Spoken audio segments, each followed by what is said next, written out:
Hello everyone, welcome you all to medical Guruji. आज की video में हम बात करने वाले हैं resuscitation, basically CPR, cardiopulmonary resuscitation. So CPR एक फर्स्ट एडर को आना चाहिए, एज ए फर्स्ट एड हम सीपीआर देते हैं किसी की लाइफ को बचाने के लिए। सो इसके क्या क्या स्टेप्स होते हैं, कब हमें सीपीआर देना है, फर्स्टली कब हमें सीपीआर देना है, देन कैसे देना है, वो सब हम इस वीडियो में देखने वाले हैं। वीडियो को पूरा देखिएगा एंड होप सो वीडियो आपके लिए हेल्पफुल रहेगी। कोई भी क्वेश्चंस अगर आपके हैं वो आप कमेंट सेक्शन में पूछ सकते हैं। So firstly let's start with what is resuscitation. Resuscitation क्या होता है, किसी को रिवाइव करना जो कि अनकॉन्शियस है, अच्छे से सांस नहीं ले रहा है या सांस ही नहीं ले रहा है।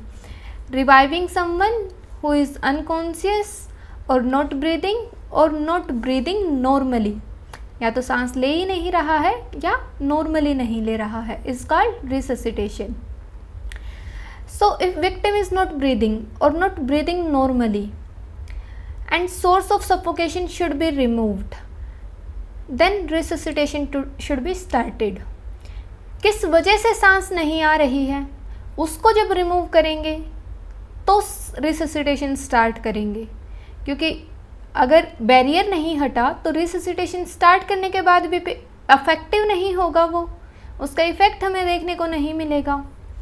सो चेस्ट कंप्रेशन विद और without rescue breaths, chest compressions के साथ रेस्क्यू ब्रीथ्स हमें देनी होती हैं and that is performed by an individual during cardiopulmonary resuscitation in an attempt to restore spontaneous circulation to heart and brain.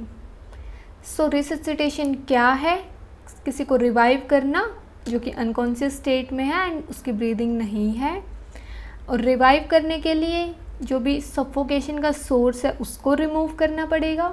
Then chest compression करनी है और breathes देनी है, आर्टिफिशियल ब्रीथ देना है जिसे हम सीपीआर बोलेंगे, कार्डियोपल्मोनरी रिससिटेशन। अब नेक्स्ट बात करते हैं कि अब सीपीआर देने वाला अनट्रेंड भी हो सकता है और ट्रेंड प्रोफेशनल भी हो सकता है।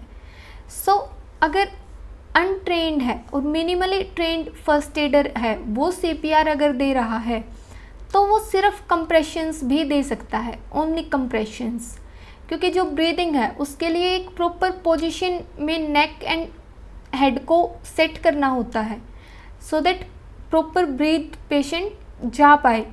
इसलिए अगर अनट्रेंड है या मिनिमल ट्रेंड फर्स्ट एडर्स हैं they can give compressions only, क्योंकि कंप्रेशंस भी हेल्प करेंगे ब्लड सप्लाई को दोबारा से स्टार्ट करने में।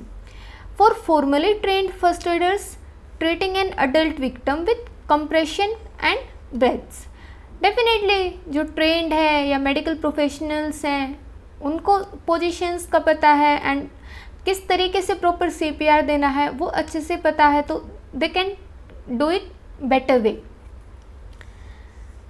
Next, for babies and children under 1 year compressions with breath are always recommended.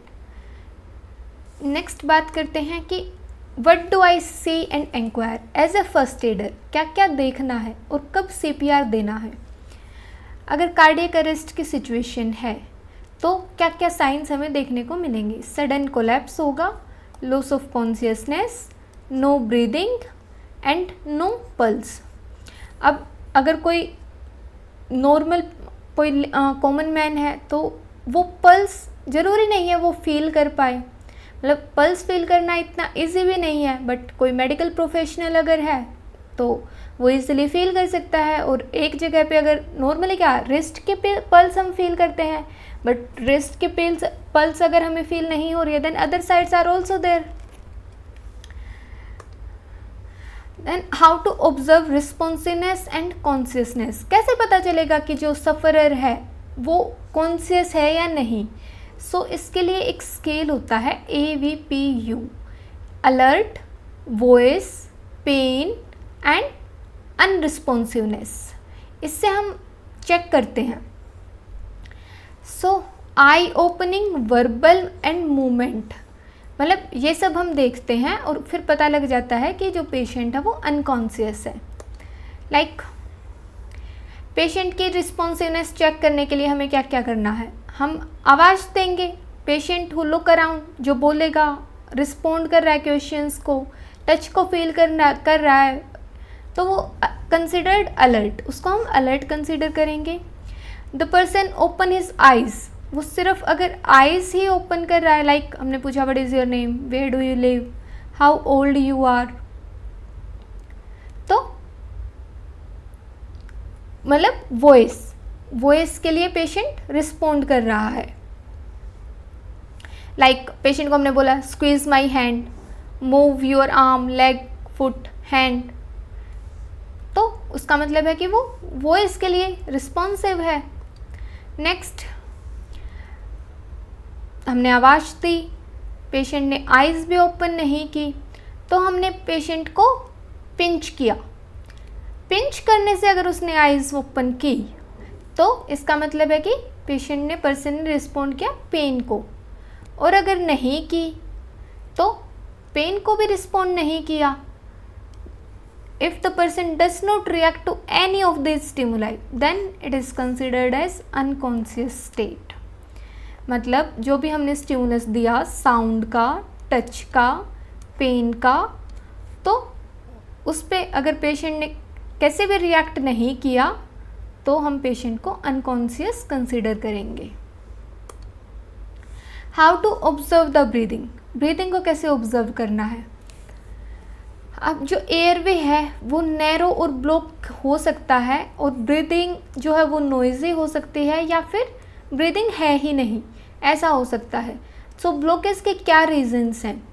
एक तो हो सकता है कि जो मस्कुलर कंट्रोल है थ्रोट का, मतलब जो मसल्स हेल्प करते हैं वो, उसका जो लॉस है वो हो जाए, लॉस ऑफ मस्कुलर कंट्रोल, या फिर टंग टू सैग ब्लॉक और ब्लॉक द एयर पासेस, मतलब टंग ब्लॉक कर दे, टंग अगर पीछे की तरफ चली जाए तो ब्लॉक कर देगी एयरवे को।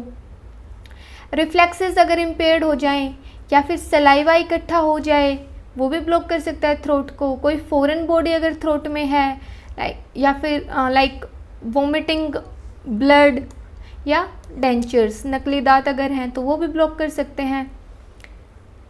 नेक्स्ट, ब्रीदिंग को ऑब्जर्व करने के लिए हमें क्या क्या करना है। If the person is unconscious and not in is back, तो हम उसको टर्न करेंगे।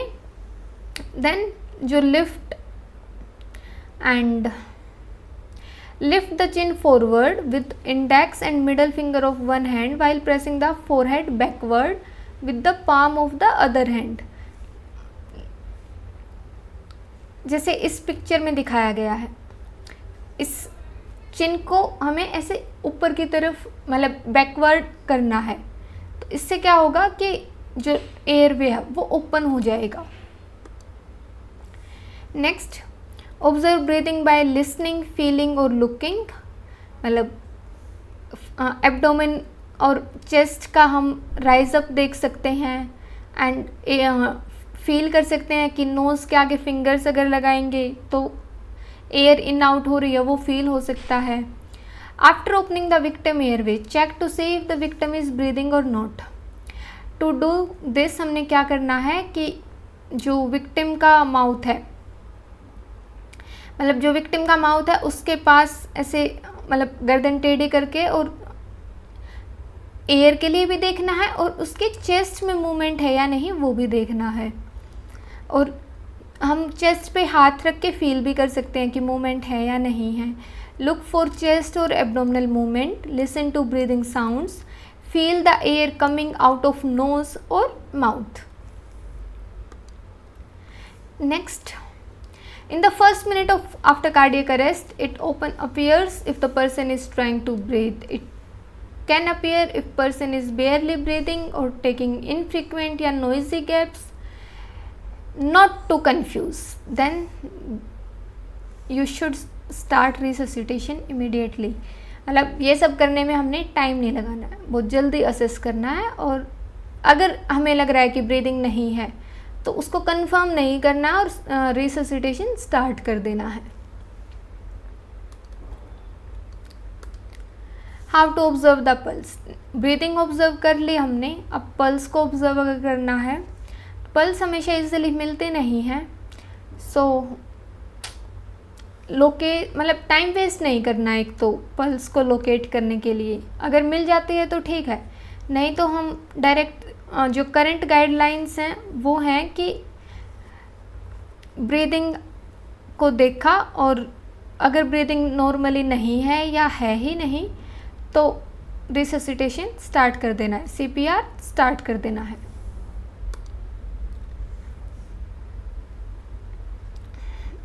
फर्स्ट सेफ्टी मेंटेन करनी है, हेल्प के लिए कॉल कर देना है एम्बुलेंस एंड पुलिस को एंड ट्रांसपोर्ट के लिए।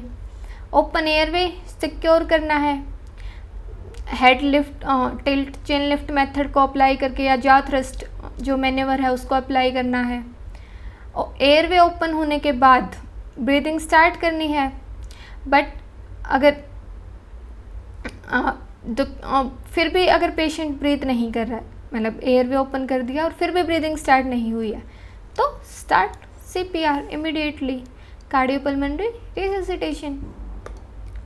How to give chest compressions. CPR का जो मेन स्टेप्स हैं, कैसे देना है, हैंड्स को कैसे प्लेस करना है, जो पेशेंट है या सफ़रर है वो कैसे प्लेस होगा, ये सब इम्पॉर्टेंट है सीपीआर देते टाइम, क्योंकि इफ़ेक्टिव सीपीआर से ही पेशेंट रिवाइव होगा, अदरवाइज़ नहीं होगा।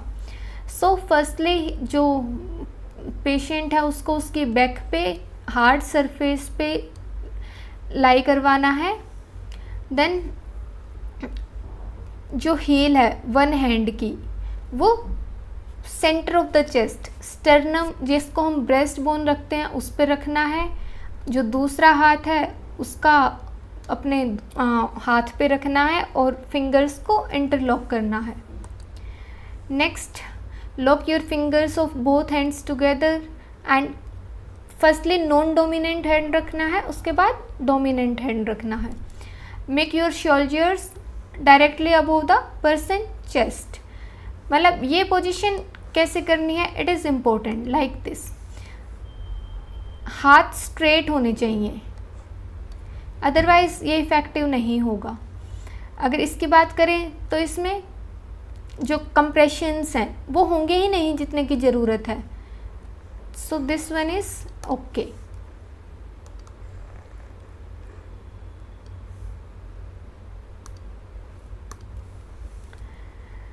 With outstretched arms, push 5 to maximum 6 centimeter. Then release the pressure so that जो chest है वो recoil हो उसके। एंड हाथ को जो पोजीशन मतलब है उसको बार बार शिफ्ट नहीं करना है। एक ब्रेस्ट बोन पे के ऊपर हमने हाथ के पोजीशन को रखना है और कंप्रेशंस को स्टार्ट करना है। 30 कंप्रेशंस हमें एक बार में देने हैं और with the rate of 100 compressions in a minute. Maximum हम 120 कंप्रेशंस दे सकते हैं within a minute, but इससे फास्ट नहीं होना चाहिए क्योंकि कंप्रेशंस इफ़ेक्टिव भी होने चाहिए। Then how to give rescue breaths. Compression देने के लिए हमने पोजीशन देख ली, हैंड्स की प्लेसमेंट देख ली, कैसे कितना डीप हमें करना है 5 to 6 सेंटीमीटर वो देख लिया, एंड कितने देने हैं एक मिनट में 100 to 120। अब रेस्क्यू ब्रीथ्स कैसे देनी है। Put one hand on the person forehead and tilt back his head. जो मतलब चिन को ऐसे ऊपर की तरफ करके और एयरवे ओपन हो जाएगा। उसके बाद नोज को पिंच करना है एंड एक नॉर्मल ब्रीथ पहले खुद लेनी है।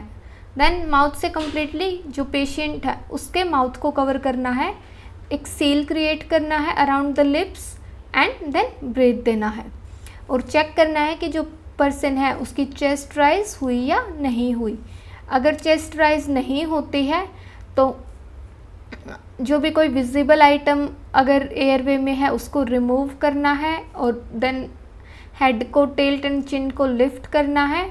उसके बाद भी अगर नहीं होती है तो मतलब 30 कंप्रेशंस दोबारा से स्टार्ट कर देते हैं। रेशियो क्या होता है 30:2। 30 कंप्रेशंस के बाद हमें 2 रेस्क्यू ब्रीथ्स देनी होती हैं और स्विच कर लेना है अगर मतलब और लोग हेल्प के लिए अवेलेबल हैं, क्योंकि सीपीआर एक टायरिंग प्रोसेस है, मतलब एक इंसान थक जाएगा तो वो फर्दर नहीं दे पाएगा कंप्रेशंस।